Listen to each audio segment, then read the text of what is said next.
Yo, what's up, guys? Cleaver Podcast here. Today, I'm going to be talking about should the Miami Dolphins trade for Josh Rosen. Now, before I get started on this, I do have a favor to ask for all the viewers or people who's watched, all the subscribers who subscribe to us.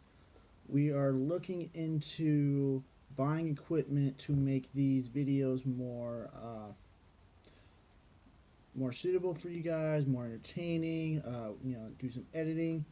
Let me know in the comment section what type of cameras or audio, what type of programs we should use, so we can get an idea, what best suits for everyone, and so we can help you guys to have a better enjoyment into our videos.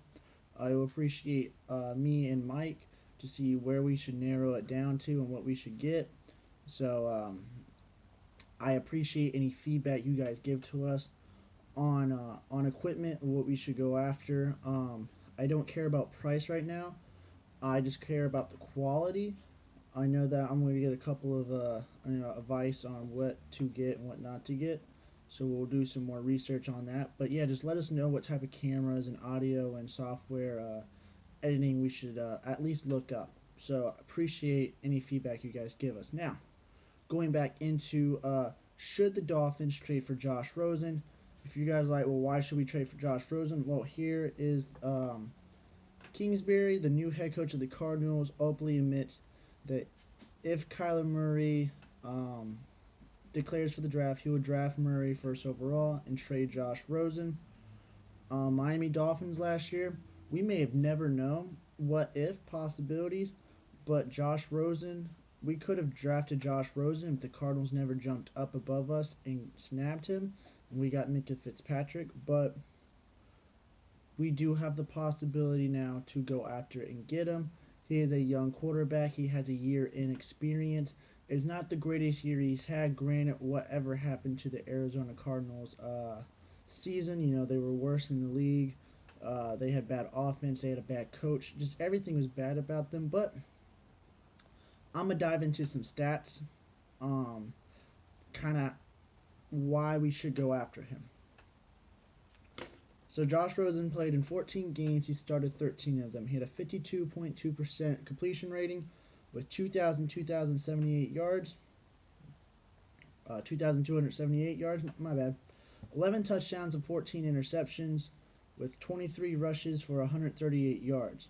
On top of all that, he had one comeback and 2 game-winning drives. So that's what he did his rookie year. It's not impressive, but I went down and did some more stats. Tannehill, in 16 games he played and started his rookie year, he had a 58.3% completion rating, 3,294 yards, 12 touchdowns and 13 interceptions for 49 yards and 211 yards and 2 touchdowns. So almost kind of similar. He had more yardage. He did play. He played more games than Josh Rosen. He actually played more games than all the rookies this year played. But it's just a comparison that I know Tannehill's stats might be just a tad bit better, but he did play 16 games. Moving on, Sam Darnold. In 14 games he played, 13 he started. He had a 57% completion rate for 2,865 yards. He had 17 touchdowns to 15 interceptions. On top of that, he had 44 rushes for 138 yards and a touchdown. So you can kind of see that Sam Darnold, who was supposed to be the prodigy of the Jets, had similar stats to Josh Rosen. He threw a couple more touchdowns, but he also he had more interceptions than him. I know that Sam Darnold got injured through the midseason. He did something to his foot. I don't know if he broke it or sprained it or what. And then Josh Allen, he's the weird one right now. So in 12 games he played, he started in 11. He also got injured. 52.8%, which is lower than Josh Rosen, for 2,074 yards passing, lower. 10 touchdowns, lower, to 12 interceptions, which is better. But on the flip side, he had 84 rushes for 631 yards and 8 touchdowns. Now, you're thinking that, well, Josh Rosen had the worst stats of them all. If you look at Peyton Manning, he threw 31 interceptions his rookie year, and you kind of saw how Peyton Manning career went by. So, not saying that Josh Rosen is the next Peyton Manning, but I am saying that there's always room for improvement. Definitely by what coaching he's gonna have, by the players he have. When I mean players, let's look at his offense. This is some of the wide receivers, tight ends, and running backs. Larry Fitzgerald. We all know him, but he is getting old. He didn't have the greatest season. Trent Sherfield, Jalen Tolliver, Pharaoh Cooper, Darrell Daniels, Malachi Dupree, Jermaine Grisham, J.J. Nelson, John Phillips, Ricky Seals-Jones, Chad Williams, and then David Johnson. In that list, you guys probably heard of 3 of those names. And I think that was the problem for Josh Rosen is he didn't really have a big offense this year. Then there was one more wide receiver. I think his name was Kirk. I think I'm not positive. I didn't really watch the Cardinals that much this year, but you could see that the Cardinals did not have the greatest offense in the league. They were ranked 32 in the offense. Granted, Miami Dolphins were ranked 31. I think Josh Rosen coming to the Miami Dolphins is a good idea for a couple of reasons. I already said he's a young quarterback. Already has a year in. Obviously, it's going to be a trade, but what can we trade for? Well, there's a lot to trade for. Arizona Cardinals, we all know they're in a rebuild mode. But if they get Kyler Murray could be the next Patrick Mahomes or something like that. I know he's gonna make these big splashes. They got cap space. We can trade a lot of our older players. We can beefing up their defense. I know they have a decent defense. We can give him Robert Quinn. We can give him T.J. McDonald. And we can throw in a wide receiver. We can give him like Jakeem Grant or Kenny Stills. Something on the lines of getting them a couple of old guys or giving them something to benefit them so we can benefit us.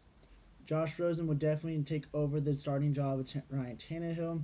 He has, his feet is wet. He's gotten into the door of the NFL. He's played games.